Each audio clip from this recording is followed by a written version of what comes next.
Hi. ఒకసారి pregnancy positive వచ్చాక, good news తెలిసాక ఏమేమి జాగ్రత్తలు తీసుకోవాలి అనేది నేను చెప్తాను. ముఖ్యంగా ఫస్ట్ 3 months చాలా ఇంపార్టెంట్ ఫేజ్ ప్రెగ్నెన్సీలో. ఆ బేబీ డెవలప్మెంట్, ఎంబ్రియానిక్ డెవలప్మెంట్ అంతా అయ్యేది ఆ స్టేజ్లోనే. సో మీరు ఒకసారి యూరిన్ ప్రెగ్నెన్సీ టెస్ట్ పాజిటివ్ వచ్చాక యూజువల్గా రెగ్యులర్ సైకిల్స్ అయితే పీరియడ్ మిస్ అయిన ఫస్ట్ డేనే పాజిటివ్ వస్తుంది. లేదు అంటే బెటర్ 1 week తర్వాత రీచెక్ చేసుకుంటే బెటర్, ఒకవేళ ప్రెగ్నెన్సీ సిమ్టమ్స్ ఉంటే. సో ఫస్ట్ 3 months ఎలాంటి జాగ్రత్తలు తీసుకోవాలో చూద్దాం. మీకు ప్రెగ్నెన్సీ పాజిటివ్ వచ్చింది అని తెలిసిన తర్వాత ఫస్ట్ చేయించుకోవాల్సింది స్కాన్. అంటే మనం ప్రెగ్నెన్సీ అనేది కన్ఫర్మ్ చేసుకుంటాం. యూజువల్గా వెంటనే పాజిటివ్ వచ్చిన వెంటనే స్కాన్లో కనిపించకపోవచ్చు బేబీ. సో 1 week 10 days ఆగి స్కాన్ చేయించుకుంటే బెటర్. స్కాన్లో ఫస్ట్ మనకి ఒక శాక్ లాగా ఫామ్ అవుతుంది. బేబీ అనేది శాక్ రూపంలో కనిపిస్తుంది. అది ఫస్ట్ 5 weeksలో మనకు ఒక శాక్ లాగా ఫామ్ అవుతుంది. తర్వాత 6 weeksకి ఒక యోక్ శాక్, అంటే బేబీకి ఫుడ్ ఇచ్చే ప్యాకెట్ అనమాట, అది ఫామ్ అవుతుంది. అండ్ అలాగే 7 weeksకి హార్ట్ బీట్ కూడా వచ్చేస్తుంది. సో ఇవన్నీ హెల్తీ ప్రెగ్నెన్సీలో జరిగేవి. ఇలాగ 5, 6, 7 weeksకి ఇలా జరుగుతూ ఉంటుంది.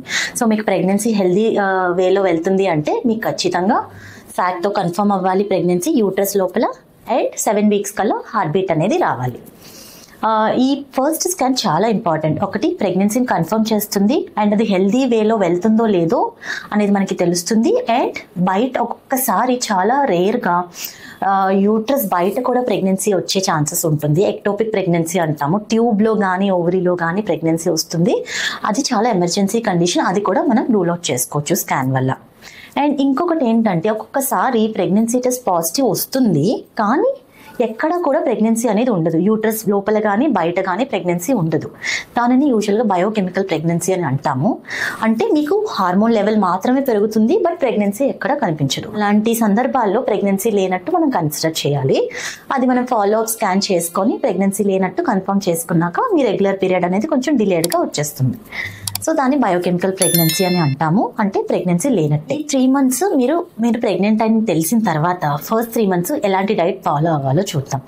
యూజువల్గా మీరు ఎప్పుడు ఫాలో అయ్యే డైట్నే, మీరు రెగ్యులర్గా తీసుకునే డైట్నే మీరు ఫాలో అవ్వడం మంచిది. సడన్గా డైట్లో పెద్ద చేంజెస్ అది తీసుకురాకూడదు. ఎందుకంటే ఫస్ట్ 3 months నాజియా అంటే వామిటింగ్ సెన్సేషన్, తర్వాత కళ్ళు తిరగడం, ఇండైజెషన్ ఇలాంటి సమస్య ఎక్కువ ఉంటుంది.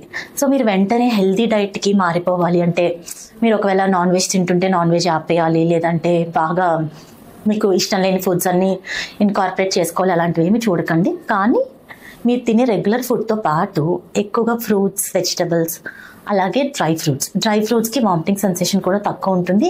అండ్ బెర్రీస్, స్ట్రాబెర్రీ కానీ, బ్లూబెర్రీ కానీ, గ్రేప్స్ కానీ ఇలాంటివి ఇంక్లూడ్ చేసుకుంటే బెటర్. సో డైట్లో పెద్ద మార్పులు ఏం చేయాల్సిన అవసరం లేదు. మీరు చిన్న చిన్న ఎడిషన్స్ అంటే వెజిటబుల్స్, ఫ్రూట్స్ ఎక్కువ తినడం, డ్రై ఫ్రూట్స్ అవి యాడ్ చేసుకుంటే సరిపోతుంది. అండ్ ఫస్ట్ 3 months మీరు వాడాల్సిన సప్లిమెంట్ ఫోలిక్ యాసిడ్. డెఫినెట్గా ఫోలిక్ యాసిడ్ అనేది మీరు ఖచ్చితంగా తీసుకోవాలి. అండ్ 3 monthsలో ఇంకొక ఇంపార్టెంట్ స్కాన్ వస్తుంది. దాన్ని ఎన్టీ స్కాన్ అంటాం. ఎన్టీ అంటే న్యూకల్ ట్రాన్స్లూసెన్సీ. నార్మల్గా బేబీ మెడ వెనకాల ఉన్న ఫ్లూయిడ్ కాలంని ఆ స్కాన్లో చూస్తామన్నమాట. అది ఒకవేళ అబ్నార్మల్గా ఉంటే ఒక్కొక్కసారి హార్ట్ ప్రాబ్లమ్స్ అన్నా, లేదంటే బేబీకి బ్రెయిన్ ప్రాబ్లమ్స్ అన్నా, లేదంటే జెనెటిక్ ప్రాబ్లమ్స్ అన్నా ఉండే ఛాన్సెస్ ఉంటాయని ఒక స్క్రీనింగ్ టెస్ట్. సో దాన్ని ముందుగానే మనం తెలుసుకోవడానికి ఎన్టీ స్కాన్ అనేది చేస్తాం. సో ఈ 2 scans ఫస్ట్ 3 months చాలా ఇంపార్టెంట్. ఒకటి వయబిలిటీ స్కాన్ అంటే కన్ఫర్మ్ చేసేది, సెకండ్ది ఎన్టీ స్కాన్. ఈ 2 scans కంపల్సరీగా మిస్ అవ్వకూడదు. అలాగే ఒకవేళ ఎన్టీ స్కాన్లో ఏమన్నా అబ్నార్మాలిటీ వస్తే దానికి మనం ఫర్దర్గా టెస్టింగ్ అనేది అడ్వైస్ చేస్తాం. సో మనకి ఏదైనా అబ్నార్మాలిటీ ఉంటే మనం ఎక్కువ రోజులు వెయిట్ చేయకుండా ముందుగానే తెలుసుకొని దాన్ని బట్టి మనం ప్రొసీడ్ అయ్యే అవకాశాలు ఉంటాయి.